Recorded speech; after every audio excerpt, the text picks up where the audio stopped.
Hey, how you guys doing? Welcome back to another episode of Soldiers Talk the Podcast.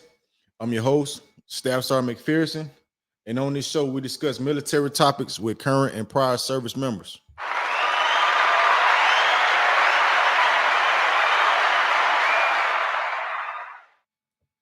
Okay, you guys. So today we're gonna be talking about promotions.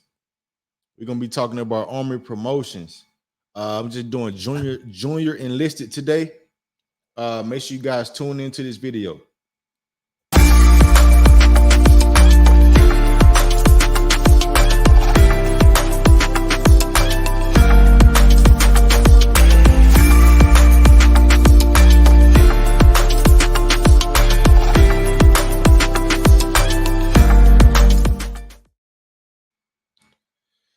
Okay, you guys. So welcome to Podtober Day 13. Podtober Day 13. Make sure you guys like the video. Make sure you guys subscribe to the channel. If you got any suggestions about future episodes, you guys can hit me up at this email down below. So, like I said, we're gonna be talking about promotions, right? So we're gonna get straight into it. So promotions. So when you first come in, you're an E1, right? So an E1 is basically a private, and you can join the army with, if you have college credits or anything like that. I think you can you'll go to basic at a different pay grade depending on like your college credits and stuff like that.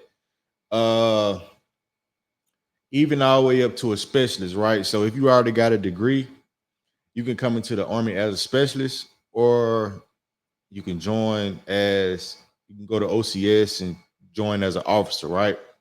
So if your scores and stuff are good. So we're gonna get straight into it. The E1 is basically a fuzzy chest. You come straight in, and that's the first rank you have.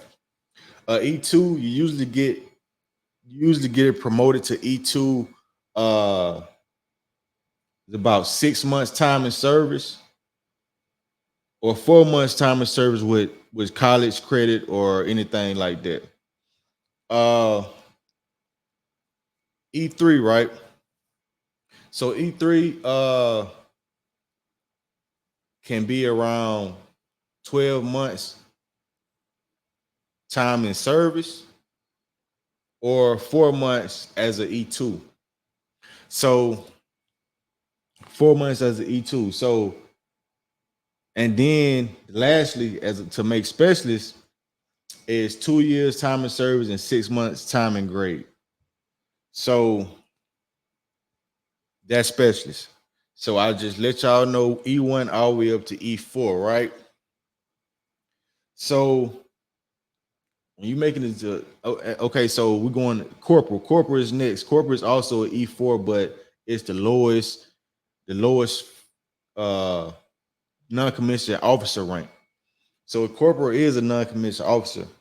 Uh and if a corporal is basically a specialist, a promotable specialist, if you if you're promotable as a specialist, your commander can promote you to a corporal. Uh and then of course you still have to go to the BLC. But they changed it to where like you can it's temporary promotions. You don't actually have to have BLC to get promoted to E5, and you don't have to have these certain schools to get promoted to E5 or E6, right? I mean, you don't have to, if you don't have to go to those schools to get promoted.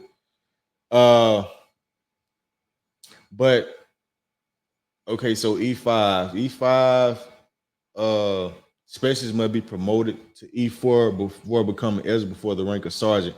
I think this think I think they changed it because that's what this website is saying. You guys, is saying that E4s must be promoted to corporal before becoming eligible for the rank of sergeant. To make corporal, specialists must complete BLC and be recommended for advancement by a promotion board. Yeah, so like I was saying, they have to be uh promotable as a specialist to be a corporal. So the next thing is saying 8 months time in grade, 36 months time in service to make E5 as a corporal. And then of course you have to do the I don't know if they changed it, but when I had to get promoted, I had to do SSD. So I'm not sure if they still do an SSD.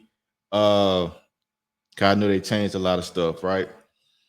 Uh so you might want to get with your S1 or somebody like that to make sure you have all the prerequisites to be promoted. And of course, it's a point system, right? When you making E5 and E6, it's a point system.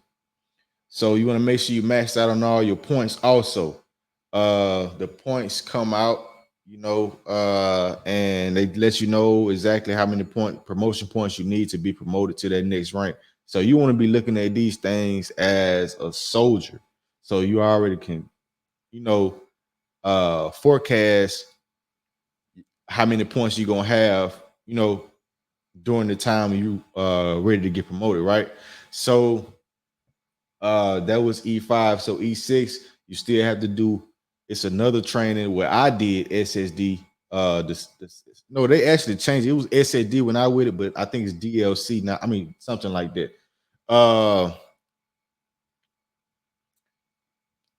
Yeah. So then, as for E6, right? So it's 10 months time in grade, 84 months time in service, and of course, it's different secondary and primary zones, right?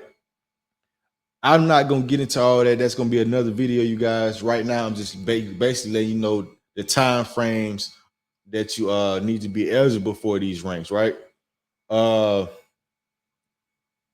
and then, far as after E6, uh, the senior non-commissioned officer levels. So, uh, I know a little something about it. You guys, I know for master sergeant and first sergeants, uh, it's a minimum. They got a new system. Staff sergeants have to have a minimum time and grade requirement to make E7, right? So it's saying that staff sergeants might have to. Well, it's saying that staff sergeants have to have a minimum of 36 to 48 months time and grade before they be considered for E7. So that's just E7. So E8, uh,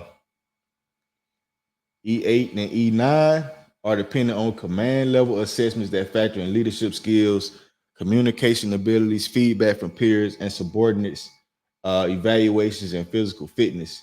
For promotion for E7 to E8, the soldier must have completed 36 months time in grade and 12 years time in service. That's just what this saying. But I know E8s and E9s who done did it way who done did it way earlier than that. So this is just a generalization of the time frame. But if you look into the regulation, I think it's AR 600-25, I want to say, it shows you exactly what you have to do and the requirements you have to meet to get to that next pay grade.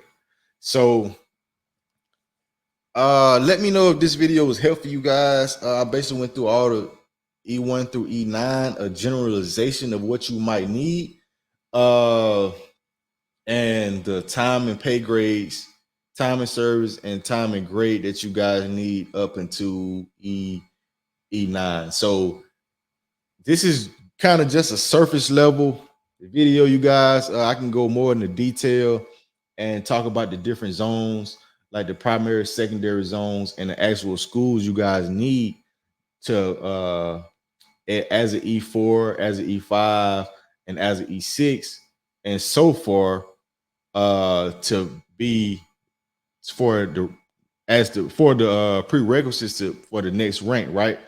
So for example, BLC, ALC, SL, MLC, SLC, them all the schools that you gonna be needing, right? So I didn't go over that in this video, but of course, I was just letting you guys know the different time frames or where you can expect it. You know what I mean? So uh that's all I got today for you guys. Anybody who wanna add on to what I put out, let me know in the comments, or if I missed anything, you guys.